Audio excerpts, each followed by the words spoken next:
Bismillahirrahmanirrahim. Assalamualaikum warahmatullahi wabarakatuh. Kita lanjutkan kembali pembahasan hadis sahih di video yang kedua ini, dan insya Allah kita pada video kedua ini kita akan membahas syarat hadis sahih itu sendiri yang sudah secara ringkas kita bahas di definisinya.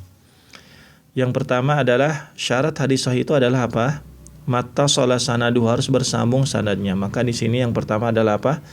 An yakuna muttasilan, ya, itu harus bersambung. Maksud dari muttasil itu adalah apa? Ai anna kulla rawin min ruwatihi akhadahu mubasharatan an syaikhihi alladhi rawa anhu wa hadha fi kulli sanadi. Yaitu apa? Anna kulla rawin, yaitu setiap rawi, min ruwatihi, dari perawi-perawinya, akhadahu, ya, mubasyaratan, mengambil hadisnya secara langsung, an syaikhihi, ya, an syaikhihi, dari gurunya, alladzi rawahu anhu, yang dia ambil periwayatan darinya. Dan ini yang disebut dengan apa?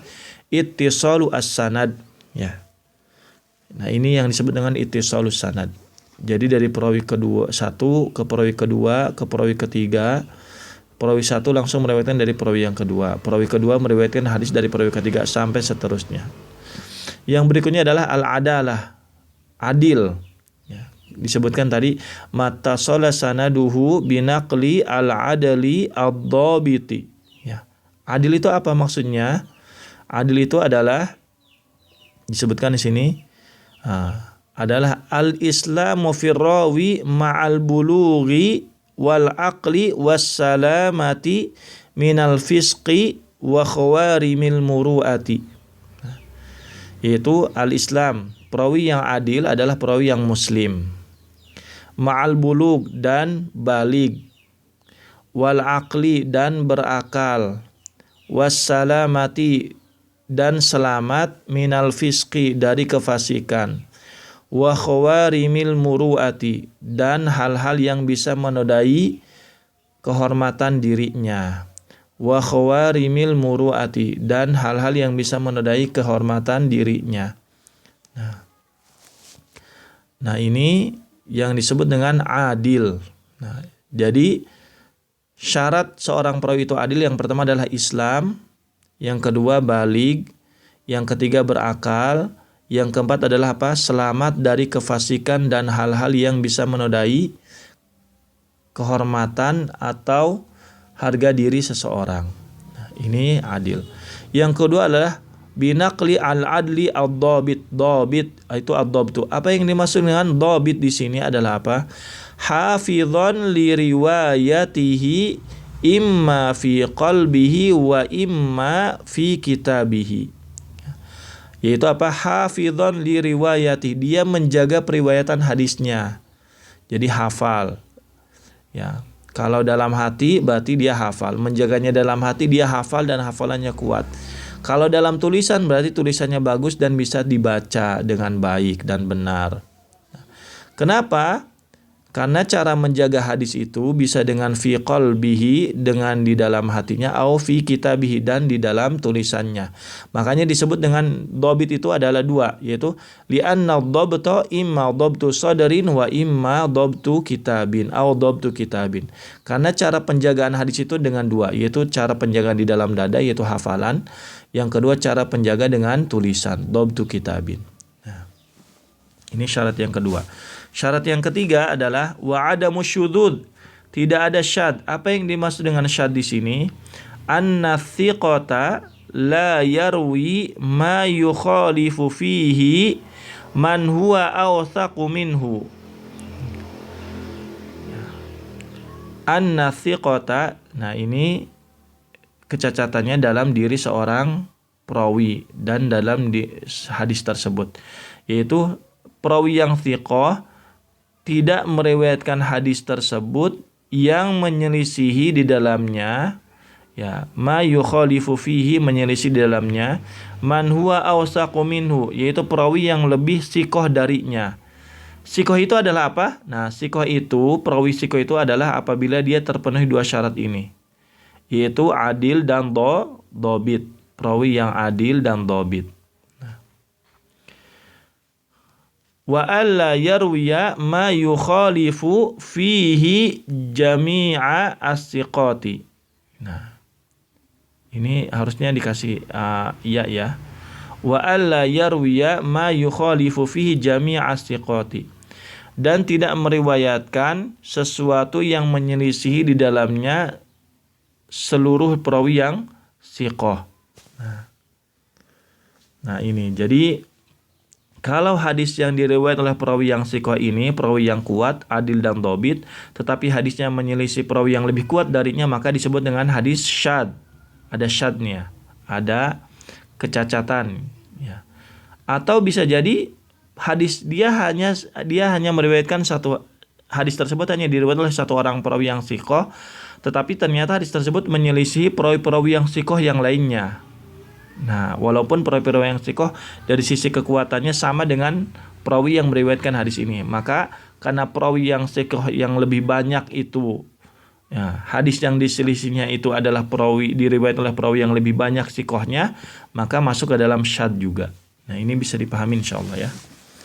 Yang kedua, wa adamul illah, tidak ada illah. Illah itu adalah apa? Alla yakuna fis sanadi awil matni amrun ghamidun khafiyun yaqdahu fi sihhati al-hadisi. Nah, yaitu apa? Alla yakuna fis sanadi. Ya. Jangan sampai ada di dalam sanad awil matni dan atau matan, kita sudah jelaskan sanad dan matan tadi ya di pertemuan sebelumnya. Amrun ghamidun, ya, perkara yang tersembunyi, tidak nampak, perkara yang tidak nampak. Khafiyun, yang tersembunyi. Yaqdahu menodai fi sihhati al-hadisi, dalam kesahihan hadis. Nah, jadi intinya apa? Illah itu ada di dalam sanad ataupun matan. Dan illah itu adalah sesuatu yang tersembunyi. Makanya dia tidak diketahui oleh seorang ahli hadis yang keilmuannya rendah. Nah, jadi orang yang bisa mengetahui adanya illah di dalam satu hadis, di dalam sanad ataupun matan, karena itu adalah illah itu adalah sifatnya tersembunyi, maka baru bisa diketahui oleh orang-orang ahli hadis yang memiliki keilmuan yang tinggi. Ya, yang mengetahui hal-hal yang tersembunyi dari suatu hadis dari sisi matan dan sanadnya. Nah, makanya bisa jadi illah itu tidak diketahui oleh ahli hadis yang lain, tapi diketahui oleh ahli hadis yang memang keilmuannya lebih mendalam. Nah, itu yang disebut dengan illah. Nah, misalu al hadis as-sahih, contoh hadis yang sahih. Yang pertama di sini sebutkan, kita jelaskan contohnya. Akhrajahu al-Bukhari fi sahihihi. Imam Bukhari menyebutkan di dalam kitab sahihnya maqala fihi, sesuatu yang dikatakan di dalamnya. Haddatsana Abdullah bin Yusuf, berkata kepada kami Abdullah bin Yusuf. Imam Bukhari meriwayatkan di sini dari Abdullah bin Yusuf. Qala akhbarana Malik. Abdullah bin Yusuf mengatakan berkata kepada kami Malik. Berarti Abdullah bin Yusuf meriwayatkan hadis ini dari Malik. Ali bin Syihabin, dari Ibnu Syihab, berarti Imam Malik meriwayatkan hadis ini dari Imam Ibnu Syihab Az-Zuhri. An Muhammad bin Jubair, berarti Ibnu Syihab meriwayatkan hadis ini dari Muhammad bin Jubair bin Mut'im. An abihi, dari ayahnya. Ayahnya siapa maksudnya? Yaitu Jubair bin Mut'im, sahabat Nabi SAW. Sami'tu Rasulullah SAW, aku mendengar Rasulullah SAW qara'a fil maghribi bit-turi, membaca di dalam salat maghribnya dengan surat At-Tur. Maka dari sisi sanad kita lihat periwayatannya, berarti sanadnya Abdullah bin Yusuf meriwayatkan hadis dari Malik. Malik meriwayatkan hadis dari Ibnu Syihab. Ibnu Syihab meriwayatkan hadis dari Muhammad bin Jubair. Muhammad bin Jubair meriwayatkan hadis dari Jubair bin Mut'im. Baru Jubair bin Mut'im meriwayatkan hadis dari Rasulullah SAW. Paham ini insyaallah. Yang berikutnya hadis ini disebutkan sahih kenapa? Wa mawtinu ma'rifati sahih kenapa? Nah, yaitu hadis ini diketahui sahih kenapa? Karena ada di dalam kitab Sahih Bukhari dan Sahih Muslim. Nah, maka ketika ada hadis dan hadis tersebut disebutkan di dalam Sahih Bukhari dan Muslim, maka kita tidak perlu meneliti kesahihannya lagi karena sudah disepakati kesahihannya oleh para ulama. Nah, ini yang bisa kita pahami, dan insya Allah sudah pasti hadis sahih yang disebutkan dalam Sahih Bukhari dan Sahih Muslim itu